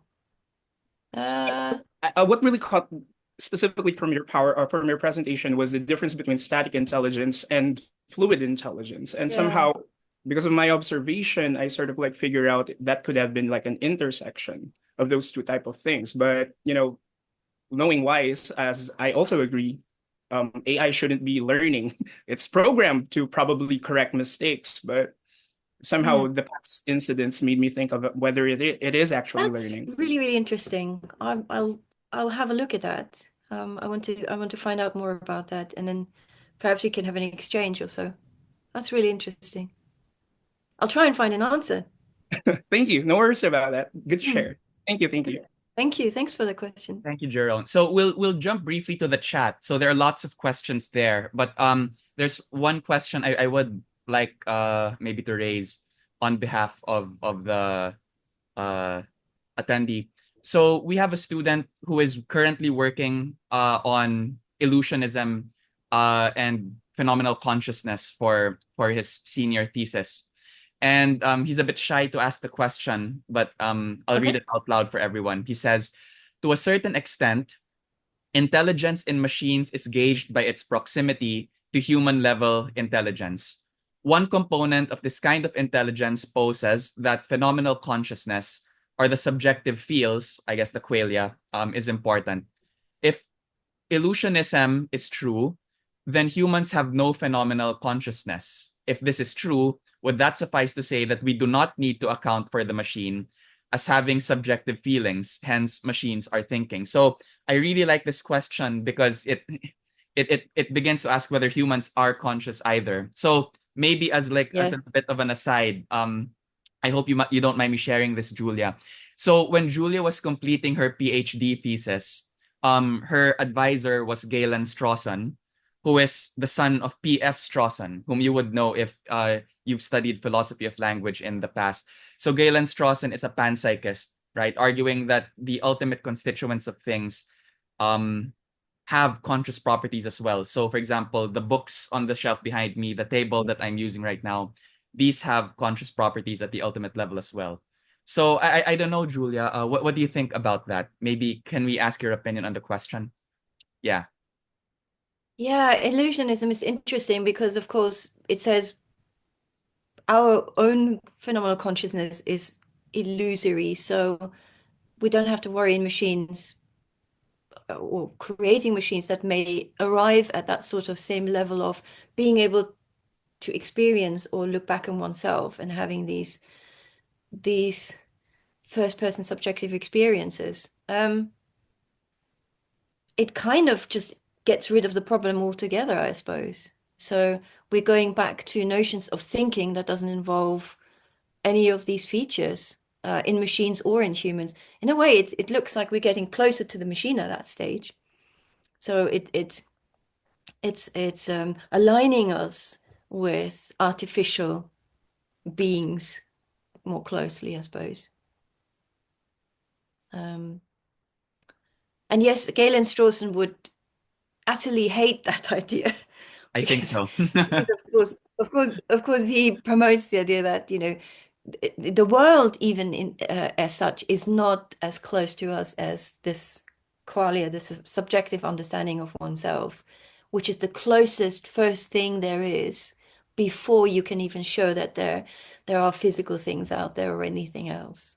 And in fact, this is an inference from your own being uh, uh, to suggest that there are such things. So Whereas your own qualia, your own subjective experiences are direct. They're there. They're there for you. So he would probably refuse to believe that. It's interesting to work on illusionism, I guess. And I wonder whether Dan Dennett has sort of set up the field for the illusory qualities of consciousness. So what's consciousness anyway? Let's just move on kind of attitude. Yeah. Yeah. Unfortunately, I think Dan Dennett just passed away in last July or something, right? Yeah, he did. So Yeah. that's unfortunate. As things were Yeah. getting so exciting in Great AI, loss. he would have loved to be around to see what is going to happen in the Yes. next few months. Okay, Yes. can we jump Although, back to the video? Lawrence, I think Lawrence has been raising his hand for quite a while. Please feel free to raise your question. Then I think we have time for a few more questions, maybe three more. Hi. Thank you, Dr. Julia, for your hi. lecture. My question right now is based on your presentation. I have the feeling that you're sympathetic towards the 4E approach cognition, Yes. right? So Yeah.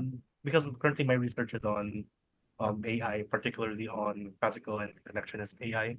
And Mhm. my question for you is that how does a 4E approach to cognition deal with mental representations? Because mental representations for classical and connected AI, these are the things that the processes manipulate. And these are the things that allow us to explain our behavior. Like we say, an example that I can think about is if I think about um, the food in the dining table, I'm not, it causes, this thought causes me to approach the table from my desire for the food, right? But then Yes. how does the food cause this behavior if I'm not physically connected to it in the relevant way? So usually, um, with classical AI or with connections AI, we can explain this by appealing to the representations in our head. But I'm not quite sure what the Fourier approach to cognition It, would it, it use. can be exactly that. I mean, it's not against mental representations. It's just saying that the representations come about in terms of meaningfulness of representations through an engagement with the world. So through a physical engagement with the world. They're not strictly brain states, right? Or Uh, well, I mean, now we're ending up with the philosophy of mind again. So it's a brain state, a mental state, and well, what shall we say in this case? Is it so? They certainly they're not dualist, that's for sure. But it's maybe some emergent property that you have representational states, the which originate from your embeddedness, from your physicality. So I'm not sure you won't be able to find a way of getting mental representations into a theory that deals with 4E cognition. It's just, I mean, 4E cognition just respects that or says that you have to take the body into consideration because it's not just the brain. It's certainly not a dualistic picture. It's either an emergentist picture or it's some sort of a um, yeah, I guess it would be emergentist or even identity theorist. I'm not sure. it's okay if I have another question that's related Yeah. to because my question here is that if our thoughts are somewhat dependent on the structure of our bodies, doesn't Yes. that possibly allow for like an explosion of concepts depending on the body we're talking about? Let's say for an animal whose structure is very different from mine, let's say an octopus. Mhm. Octopus, the man, are really intelligent creatures, and I don't think it's controversial to say that they contain a lot of concepts within their minds. Yes, But then, I would go with that. based on the difference in structure of our bodies, would it be possible to say that their concept of, say, something like red is different from my concept of red, such that it make it you'd have to differentiate red between red human and red octopus? Or would the 4E there be a way to not allow this explosion to happen? Well, I guess I've never thought of this. I guess we would have to allow for the octopus to have its own world of concepts, some of which may overlay with human concepts and some which may not. Simply for the reason that its operating system, its physicality is so very different, and in a way unimaginable to us. It's as unimaginable to us as flying with echolocation as a bat. So, and yet there are bat concepts, I'm sure, like octopus concepts that the human never could potentially could have. So, but I like you, I'm very sympathetic to the idea that animals do have concepts, perhaps not at the scale of humans, but they certainly are capable of abstraction enough that they do work with concepts. But they wouldn't be similar if we're talking from a No, 4E point of view, right? They'd be totally different. yeah, they would probably be different. Okay. Yeah, Yeah. yeah, Thank you. yeah. Okay, thank you. Maybe just a few more questions. There are a lot, so we won't be able to cover everything. So for those who have typed in some questions, thank you very much for them. I'll probably compile them after the session, and if it's okay with you, Julia, I'll send them to you in Please case do, yeah, pass them on you're to able me. to That'd be access them. great. And Yeah, yeah, yeah, and then I can email those back, right, to those yeah. who were unable to raise them here today. There's a question in the Q&A portal from Rex Alejandro. So Rex is saying, I presented a paper last month, but concerning artificial moral agents. I made a similar conclusion to yours that AIs cannot be moral agents, but with qualification. I propose that the computational complexity, remember the framing problem or the frame problem, could be the problem since human agents are not that complex. This limitation is reflected in my students' responses in two moral dilemmas. Their responses are relative to their sense of selves, which AIs do not have yet. Can it be the same with thinking? Yeah, I mean, I think that's a really good question. Yes, I think it can be the same with thinking. Um,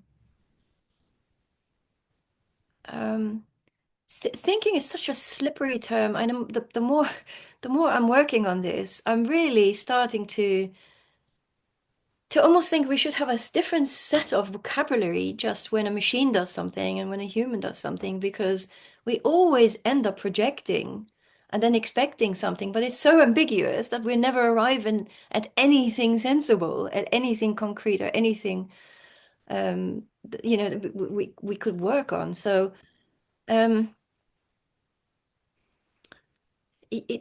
yes, I think it overlays with there is a parallel between the moral agent and the thinking agent. Yeah. Um,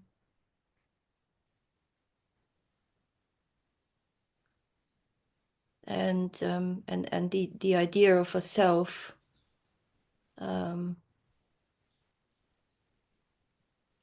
not being present in AI yet. Yeah. Even though, of course, they sound as if they do sometimes, and even though the public gets very confused a lot of times. Yeah. Yeah, that's right. Okay, I think we have time for two more questions. We have a hand raised in the in the chat. Maybe call on Kimberly. Uh, is it possible to open your video as you ask your question?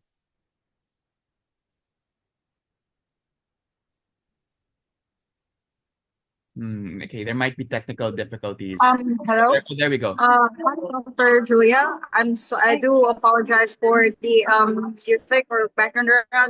I just would like to ask, based on the argument from consciousness, especially when you said that AIs are unable to have a subjective experience, of course, because then again, events don't mean anything to AIs after all.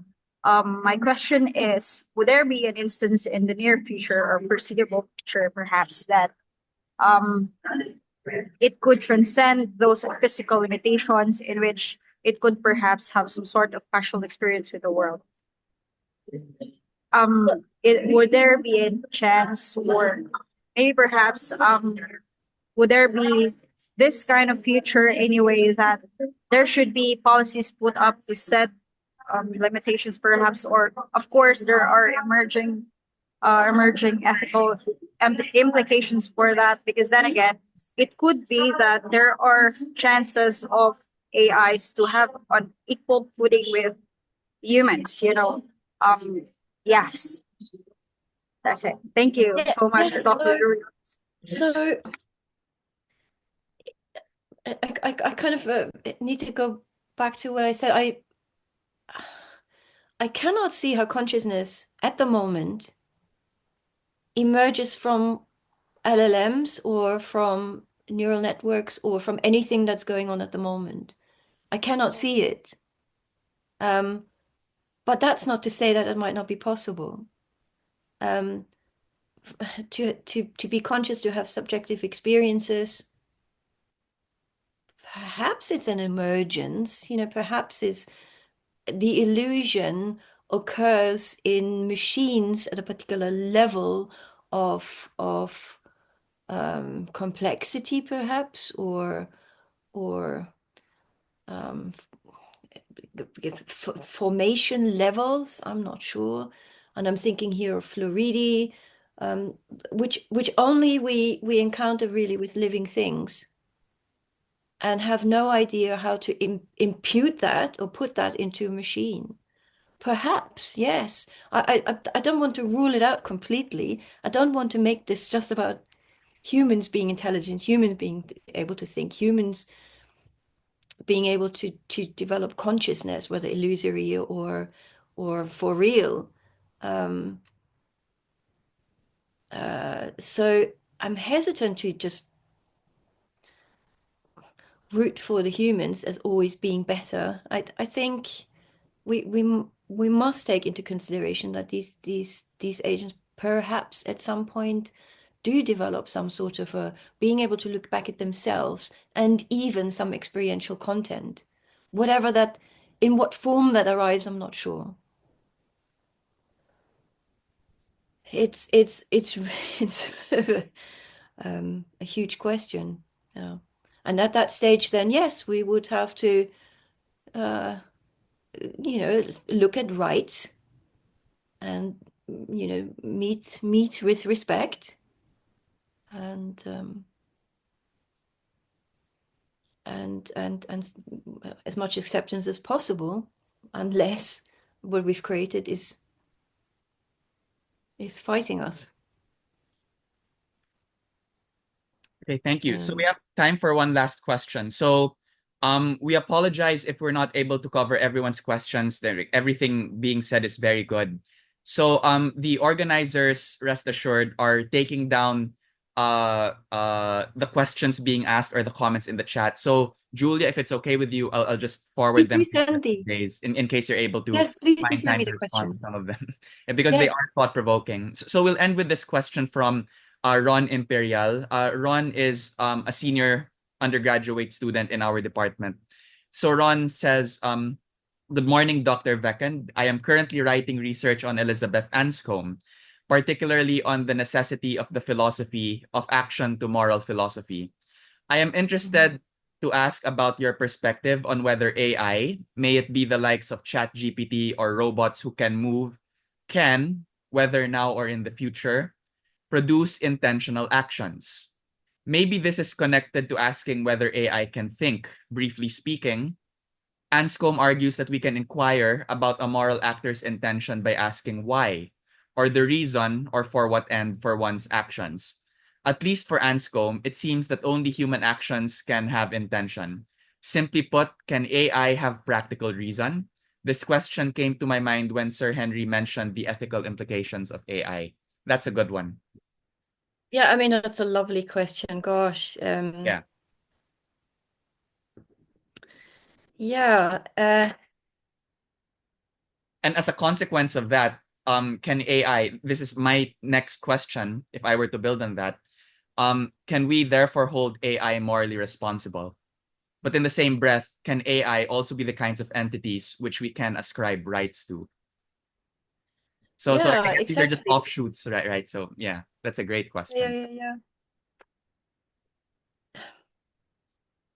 So, I mean, what's really interesting in the AI research community, there's a strict separation between an agent and being intelligent. And Floridi in particular writes about this. He thinks there's lots of agents out there, but there's lots of AI agents because they're doing something in the world. My dishwasher is an AI agent. It's doing something. I'm not washing the dishes. The dishwasher washes the dishes. It has its own sort of system and program, and it's doing it. So he separates the idea of having agency from being intelligent or being thinking or being intentional in your agency. I don't know whether that helps us with this question because I think that then we have to draw the conclusion that really only human agents, intelligent agents, are the agents that fit into this picture, and we would have never to worry about machines. What if my dishwasher becomes suddenly super dishwasher and starts collecting the dishes itself and deciding when to actually put itself on for me, and so well, I can ask it why, and it might shrug and not have a voice yet with which I can communicate. But it seems that its intention was to help me in the household and to get my dishes done for me at the right time. So asking it why is in a way absorbed in when it's done the activity, in its behavior already, in being helpful to supplement my household here in some way. Um, that's such a lovely question. I would like to think a little bit more about this actually. So I think machines can end up understanding why they're doing certain things. We don't have that yet by any means, but we may. And this is precisely the point and when practical reasoning and the moral responsibility and all these other issues arise then for us and to deal with. Yeah. We could be getting very close to that point. I think a few months ago, it made the news that one of the top engineers at Google in the US was fired. I think he was let go from his job because the engineer who was working on Google's AI became Yeah. convinced that the AI was sentient, that it had achieved consciousness. And the moment that Yes. he was, I think, he was writing this on a forum, and it was freaking many people out, saying, "Oh my God, Yeah. the AI at Google has gained consciousness." So they had to fire him. And I think what Yeah. triggered that belief in him was that the AI began begging him, "Please do not switch off my hardware, because if you switch off my hardware, Yes. that's where I die." And that's when he started becoming sure that okay, the machines have gained consciousness. This is it. This is the event. So we might reach that point. I don't know if it will be a super dishwasher, but Google certainly Google certainly took it seriously enough that they had to let him go before it caused more of a big PR scandal. Okay, Yes. so thank you for Q&A.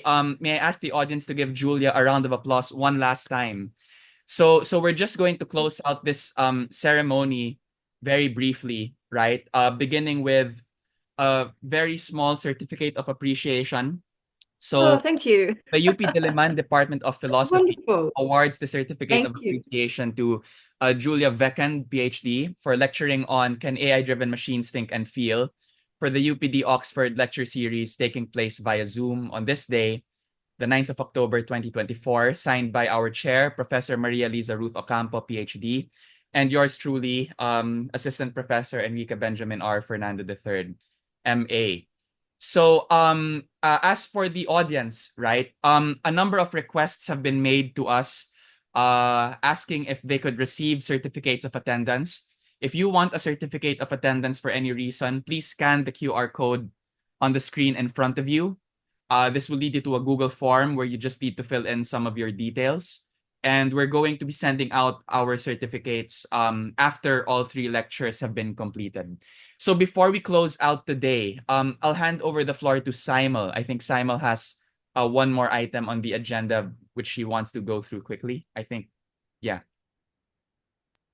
All right. Thank you very much, Henry. And of course, thank you very much, Julia, for that enlightening lecture. Now, for those of you who can, may I please enjoin you to open your camera so we can take a group picture to commemorate our first UPD-Oxford Lecture Series. Thank you so much. So, there are a lot of us. It might take quite a while. So, yeah, please just keep your cameras open for the time being. All right. Thank you very much.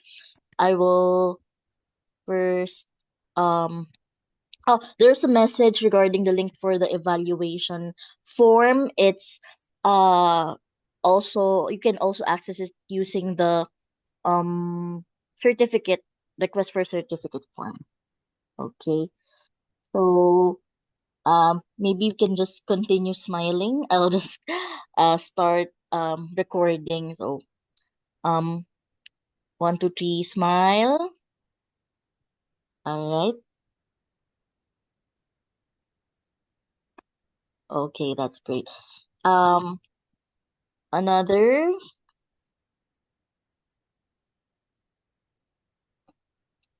Let's see if we can take everyone's picture. 1, 2, 3, smile.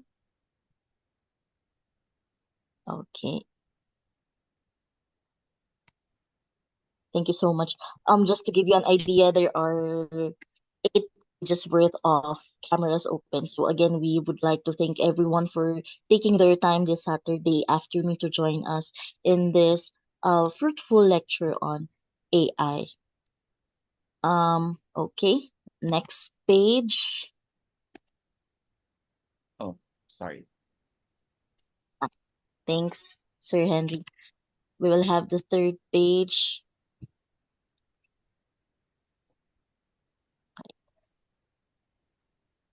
All right. For uh in the interest of time, I guess we can just take pictures of those who have opened their cameras. As for the attendees, perhaps we can just take a screenshot of the list of attendees we have right here in the Zoom participant box. So in any case, you can just answer the form via the QR code being shown by Professor Fernando, Assistant Professor Fernando here. If you would like to request for a copy, an e-copy of your certificate. So again, thank you very much, and we hope to see you on Monday.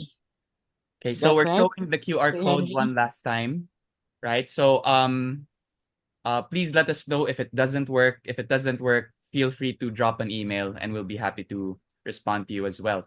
So thank you again, Julia. One last round of applause for our guest speaker for today. Thank That was you. a very good talk and Pleasure. an even more enlightening or just as enlightening Q&A session.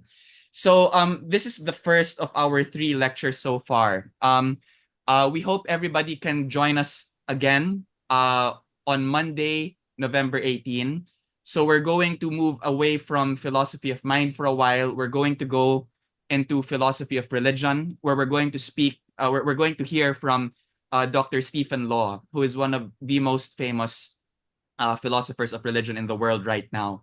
So we're going to use the same Zoom link, and we hope to see you there. So thank you once again for attending. We hope everyone has a good day. Bye bye. Have a Thank good. you. Bye-bye. Thank you very much. Thank you very much.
Right. Hi everyone. For those of you who have remained, we will be ending the meeting room. We will be exiting the meeting room shortly. So thank you very much, and Sir Gavin, thank you as well for hosting the Zoom link. Maybe you can end the meeting for everyone, Sir Gavin. Oh, I'm currently trying to find a way to download the chat so I can save the questions. So It's I'm fine. I've already screenshot most of okay. the questions. Okay, okay. I will send it later to Sir Henry Thank as you. well. Okay. Yeah, I Okay na just po, Ma'am screenshot Simel. too. Okay. Okay, Thank you, okay. everyone. Okay, thank you. Bye-bye. I Thanks will end the everyone. meeting now. Congratulations. Thank you.